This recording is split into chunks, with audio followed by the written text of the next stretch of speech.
¿Cómo se perdió Venezuela? Como un país que tenía en los años 70 una renta per cápita similar a la de España, ha acabado estando como está hoy en unas situaciones de pobreza alarmantes. Vamos a verlo.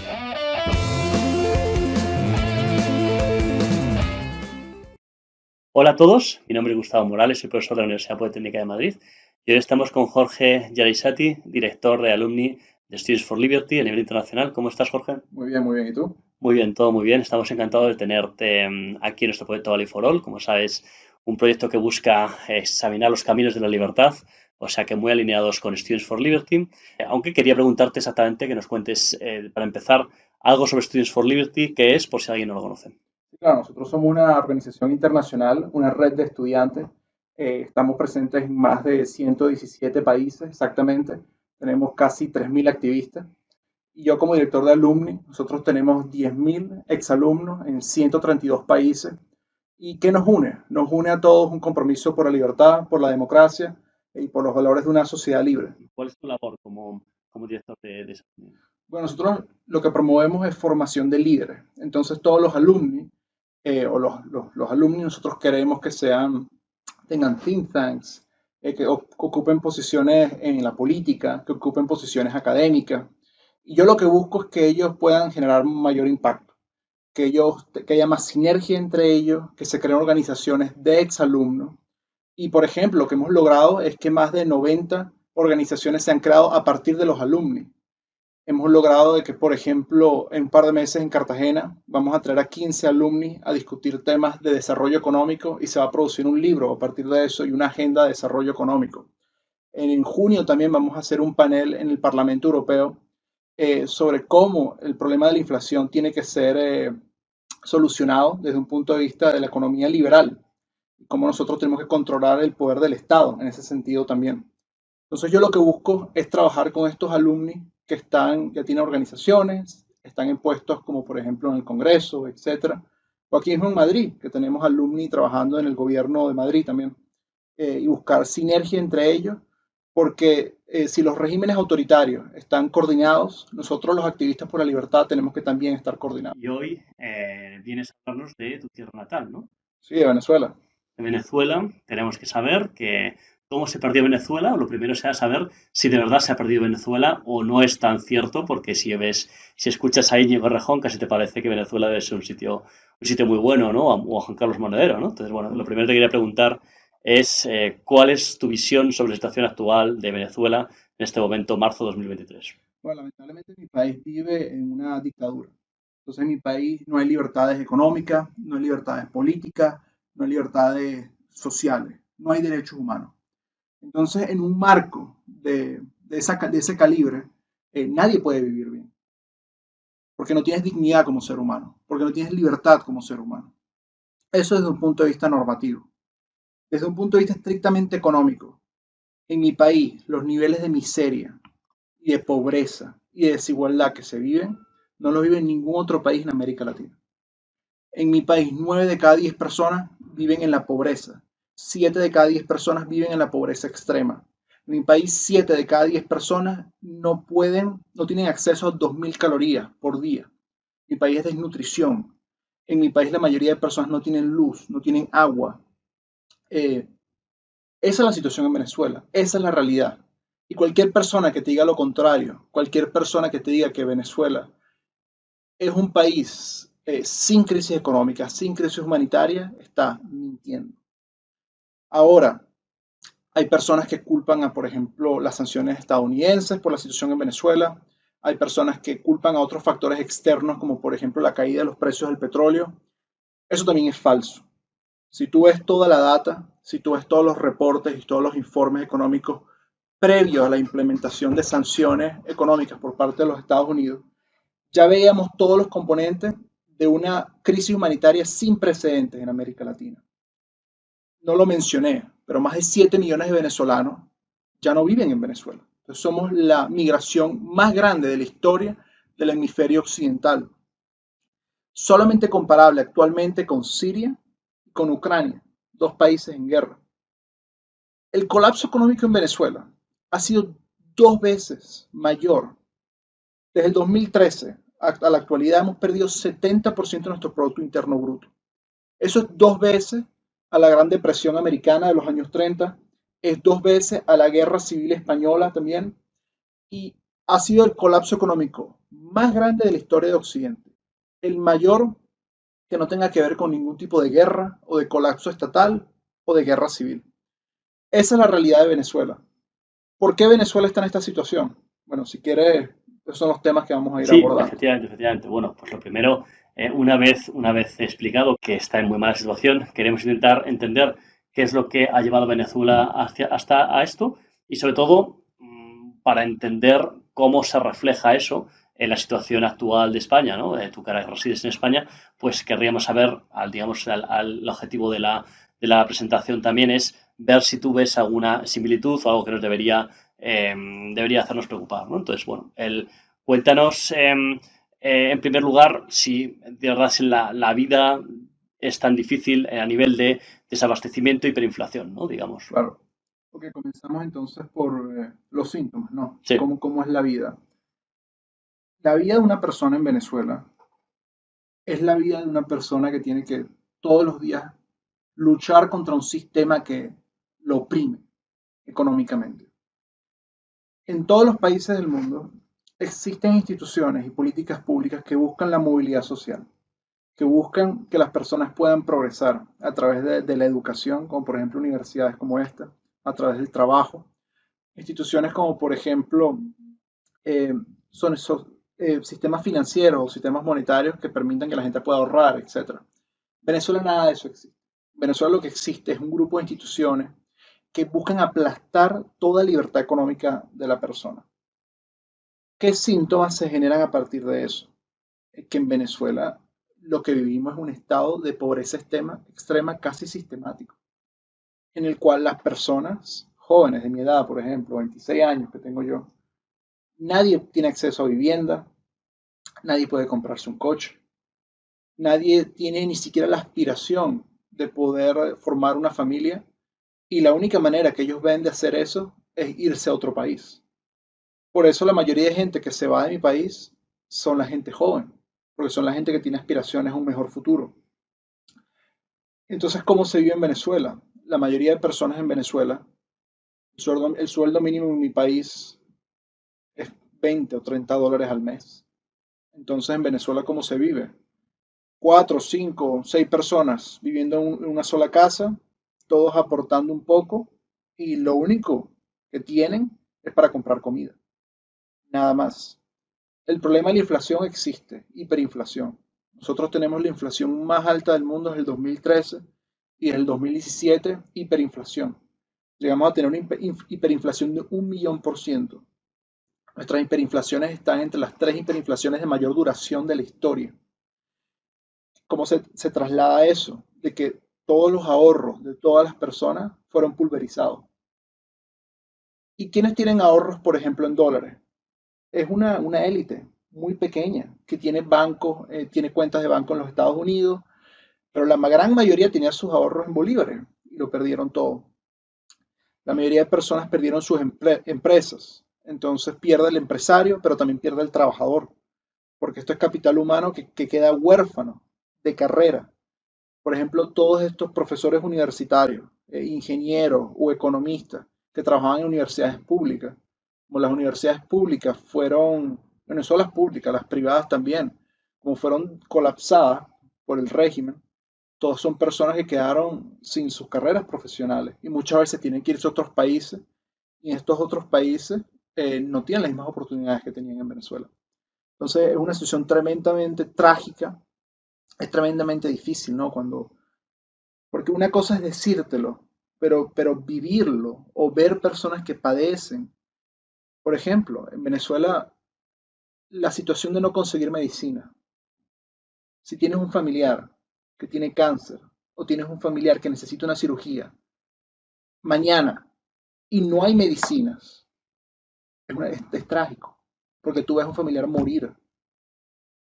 Y esas son situaciones que nadie puede banalizar y me parece tremendamente cruel cuando políticos de otros países tratan de maquillar una situación que es trágica.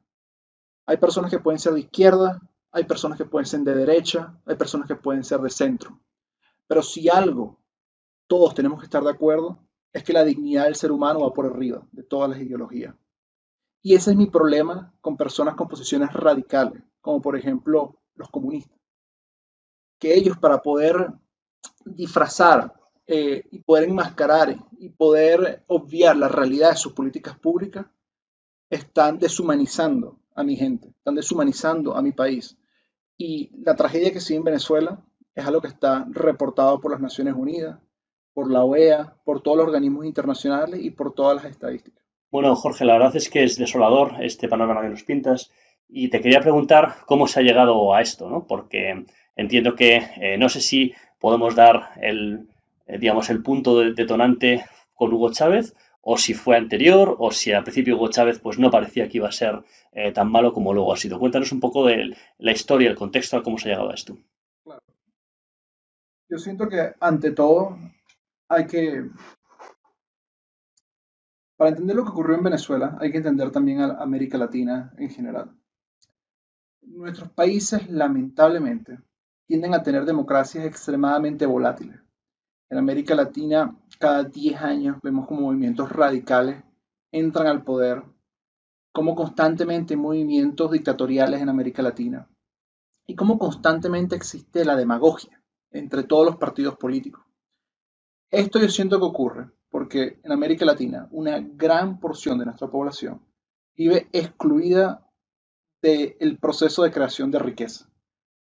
El nivel de exclusión económica que existe en América Latina y como resultado pobreza hace que la mayoría de personas en nuestros países busquen soluciones mágicas, busquen a políticos que les prometen que va a haber el cielo en la tierra, y buscan políticos que les prometen que van a reconstruir el sistema destruyéndolo y rediseñándolo desde cero, que es precisamente lo que políticos como Chávez prometían.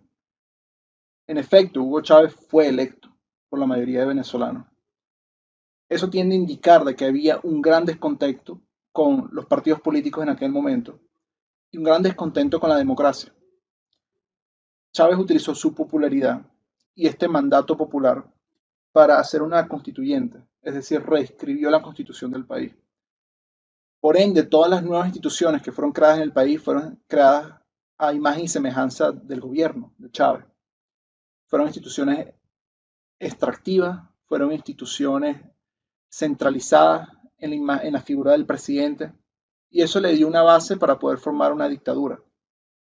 Esa es la mayor tragedia de todos estos procesos, que son dictaduras que comienzan en procesos democráticos y tienen legitimidad democrática y tienen control de los parlamentos y tienen control de la Corte Suprema y a través de esas instituciones democráticas tienden a instalar una dictadura.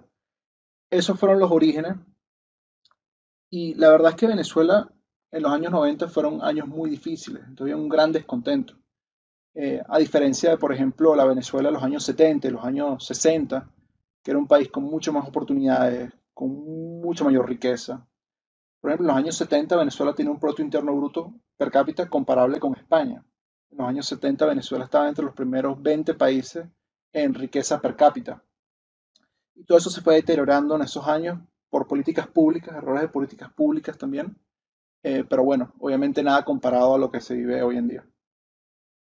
Entonces, se trata de una elección democrática y luego digamos, una serie de movimientos encaminados a deshacer la separación de poderes, ¿no? De tal manera que se tienda a que el poder, digamos, político acabe controlando los otros tres poderes, ¿no? Ahí te recuerda el caso, por ejemplo, de Gabriel Boric o te recuerda alguno de los movimientos de España. ¿Te parece que son parecidos a algo de lo que pasó en Venezuela o crees que eso fue muy exclusivo de Venezuela y no lo has visto en ningún otro sitio? Yo siento que ningún proceso político es exclusivo a su país. Y eso es algo que creo que todos tenemos que entender. Hay ciertos movimientos políticos o agendas políticas compartidas entre todos estos movimientos revolucionarios. Por ejemplo, tanto en Bolivia como en Ecuador como en Venezuela se reescribieron las constituciones. Lo mismo ha tratado de hacer, por ejemplo, se ha tratado de hacer en Chile. Lo mismo se está proponiendo en países como Colombia. Entonces, Efectivamente, eso es una plataforma para centralizar el poder. ¿Qué veo, por ejemplo, yo en países desarrollados, como por ejemplo España, que es preocupante? Hay ciertas ideas políticas que se instalaron en Venezuela que no se pueden instalar en ningún otro país. Por ejemplo, no se le puede culpar al sector privado de todos los males del país, porque cuando eso ocurre, la solución termina siendo más demagogia, expropiaciones, nacionalizaciones, que al fin y al cabo es darle más poder económico al poder político, es decir, centralizar más el poder. Esa es una de ellas. Otra cosa que me preocupa a veces este tipo de movimientos es cómo satanizan a los medios de comunicación y la libertad de expresión, básicamente minimizándolos, diciendo que los medios de comunicación son actores políticos a merced de, por ejemplo, el capital financiero. Y básicamente eso son narrativas que buscan socavar estas instituciones que son claves para una democracia pujante.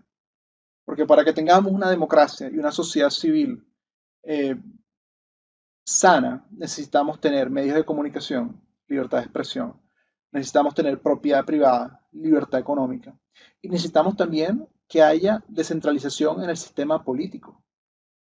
En Venezuela algo que se hizo, por ejemplo, fue abolir el Senado. Se abolió el Senado, el Congreso se desmanteló, se formó este Congreso constituyente y a partir de allí se fueron tomando todos los poderes públicos. Entonces, si algo que nosotros tenemos que buscar o tenemos que apoyar es aquellos políticos que defiendan la institucionalidad y que entiendan de que los problemas se pueden resolver, pero dentro de las instituciones, dentro de las reglas de juego. Porque ¿cuál es el problema de América Latina o el problema de Venezuela? Que tenemos políticos que venden de que la solución a los problemas es destruir el sistema y centralizar el poder en ellos. Nosotros tenemos que apoyar a políticos que digan que en efecto hay problemas, pero siempre tienen que ser solucionados dentro del marco institucional que tiene un país, dentro de la constitución que tiene un país. Porque de lo contrario, todo país puede entrar en procesos como el que entró Venezuela. Por eso digo, Venezuela en los años 70 era visto como el país más desarrollado de América Latina y ahora somos el país menos desarrollado. Argentina en los años 30 era un país muy desarrollado, hoy es uno de los países más pobres de América Latina. Chile hoy en día es el país más desarrollado de América Latina, pero si continúa el proceso que está teniendo Chile, va a dejar de serlo, y eso es una realidad. ¿Qué papel crees que ha jugado Nicolás Maduro en esto? Digamos, ha sido muy continuista, ha empeorado en algo las ideas de Chávez. ¿Cómo lo valoras? Maduro, la gestión de Maduro fue radicalizar cada una de las políticas que tomaba Chávez. Es decir, Chávez fue el presidente que instauró cada una de las políticas públicas que llevaron a Venezuela al desastre. Por ejemplo, expropiación de una gran cantidad de empresas, de una gran cantidad de empresas en agricultura, en todo tipo. Primero eso. Segundo, Chávez fue el que le quitó todo tipo de autonomía al Banco Central en Venezuela.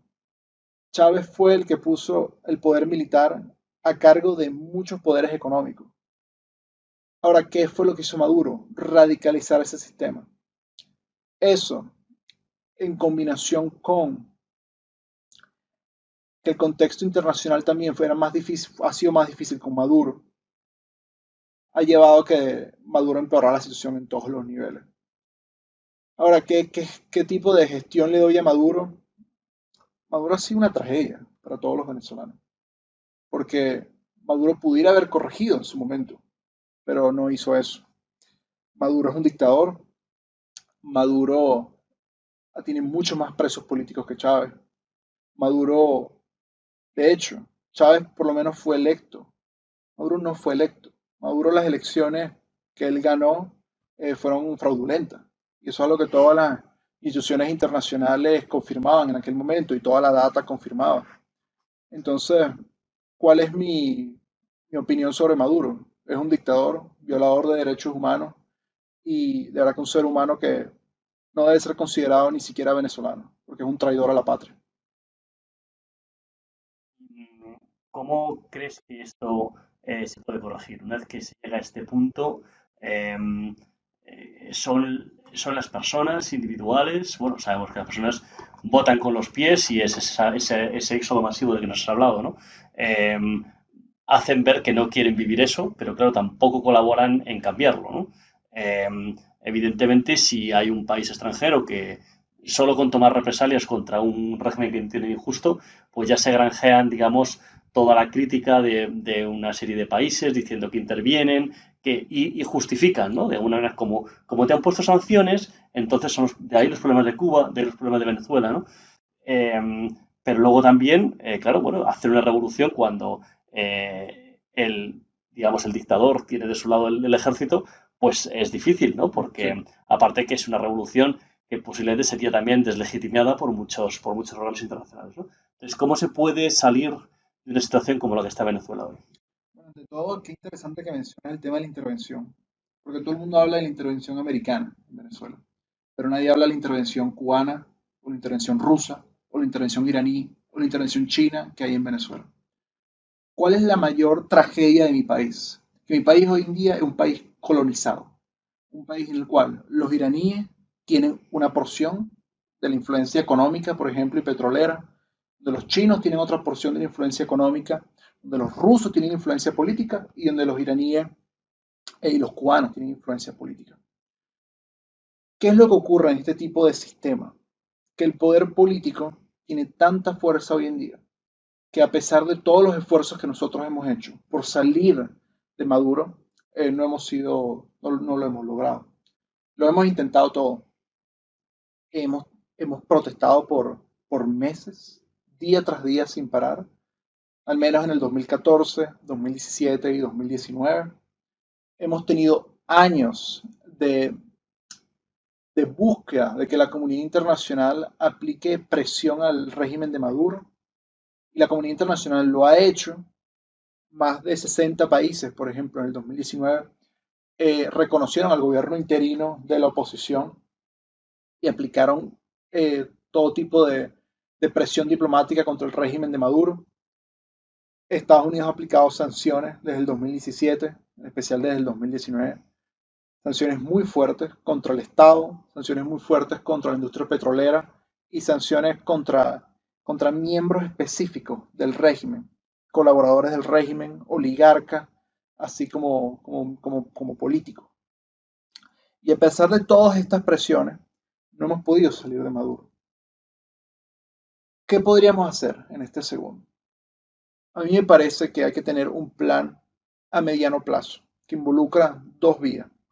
La primera vía es que la comunidad internacional tiene que diseñar su política exterior hacia Venezuela, tomando en cuenta de que el problema no es solo Venezuela. El problema es esta red de países autocráticos que están trabajando en sinergia, en coordinación para mantener el status quo. Estos países autocráticos tienen una sede en Caracas, pero su otra sede es en Teherán, es en Moscú, es en La Habana. Y la comunidad internacional, cuando diseña políticas públicas, cuando diseña sanciones, cuando diseña presión diplomática, tiene que hacerlo tomando en cuenta de que no es solo contra Venezuela, sino contra toda esta red de autocracia. Eso sería una mejora al sistema actual. ¿Qué es lo otro que tenemos que hacer?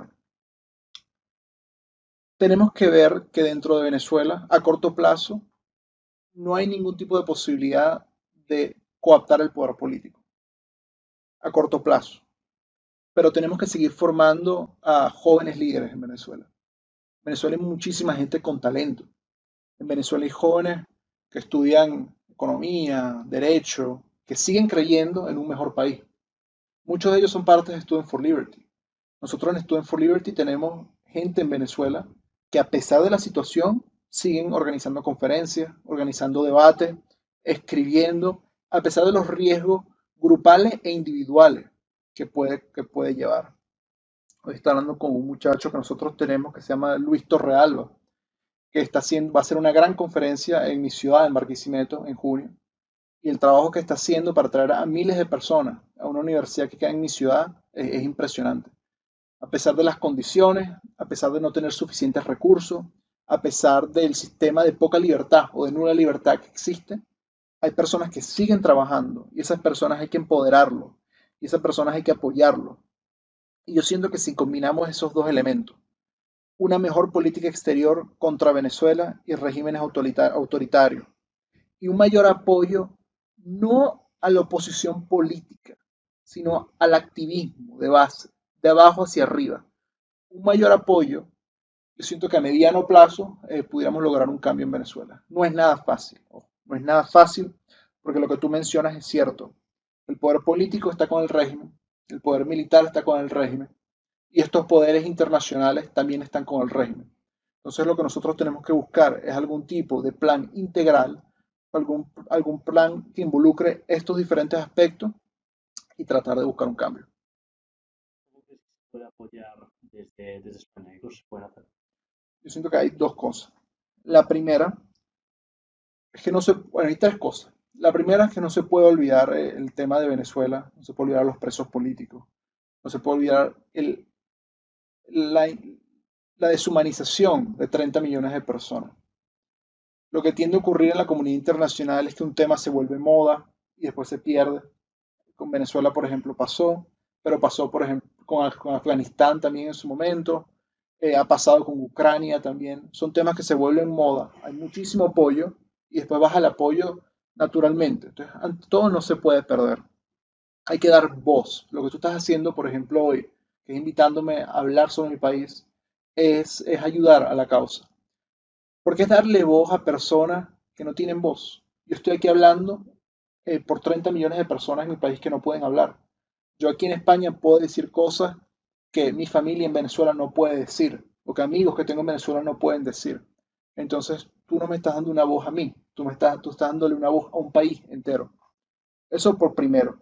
Segundo, con la gran cantidad de migrantes que hay en cada uno de estos países, eh, yo lo que he visto aquí en Madrid es una gran recepción con la comunidad venezolana.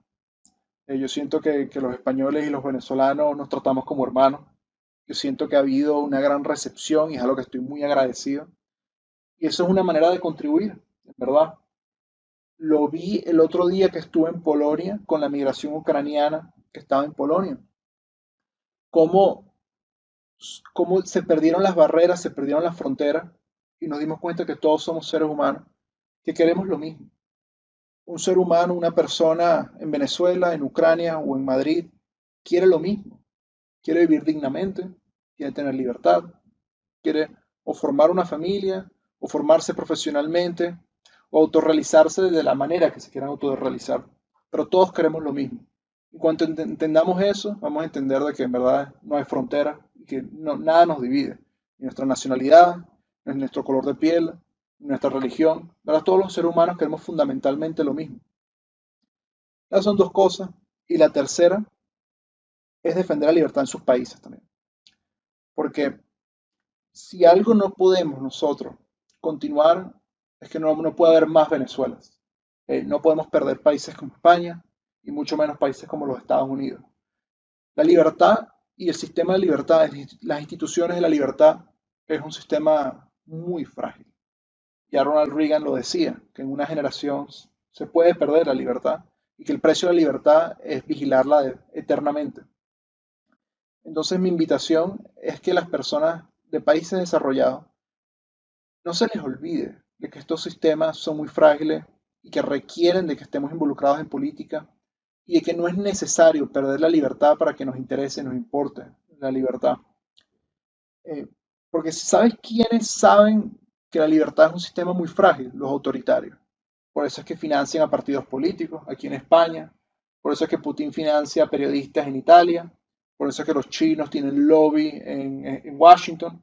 Porque ellos saben eh, que ellos pueden interferir y que ellos tienen que de alguna manera decimar a nuestros sistemas políticos.